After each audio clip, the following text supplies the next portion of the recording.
வீடியோவே போறது கிடையாது, சப்ஸ்கிரைபரே வர மாட்டேங்குது. இவங்களை கூப்பிட்டா அவாவோ நவோ எனக்கு தான் வேலை இருக்குது, உனக்கு தான் வேலை இருக்குது அப்படின்ட்டு ரொம்ப தான் ஓவரா பிகு பண்றாங்க. நம்மளாம் வேலையை விட்டு வந்து செய்யலையா போலையா, பொடுசுல இருந்து பல்லு போனது வரைக்கும் அவன் டிக்கி ஜிக்குன்னு ஆடுறான்னு எல்லாத்துக்கிட்டையும் திட்டு வாங்கி நான் பண்ணின்னு இருக்கிறேன்.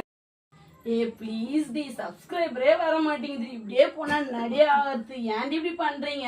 எல்லாம் சப்போர்ட் பண்றேன்னு சொல்றதுனால ஸ்டார்ட் பண்ணோம். இப்ப எல்லாம் எனக்கு வேலை இருக்குது, உனக்கு வேலை இருக்குதுன்னு எல்லாம் கண்டுன்னு போயிடுறீங்க. சும்மா நிறுத்துறியா? வீடியோ போட்டு என்ன சாவடிக்காத. நான் வேணா செத்துட்டுமா, அதை வேணா வீடியோ எடுத்து போடுங்க. நல்லா லைக் சப்ஸ்கிரைபர் எல்லாம் வரும். போதுமா? நான் வேணா செத்துடுறேன், நாளை விடுங்க. சொல்றேன் வீடியோ எடுக்கணும் தானே கூப்பிடுறேன், அதுக்கு போய் நான் செத்து போயிடுறேன் அப்படின்னு சொல்றேன். ஏன்னா என் மூஞ்சி மேல காரி மேய மாட்டாங்க, சாவல போய் வீடியோ எடுத்துக்கிறதுங்க அப்படின்னு சொல்லிட்டு. அதிகாரம் அவன் என் கூட சாவல வந்து காரியத்தை போறவன்.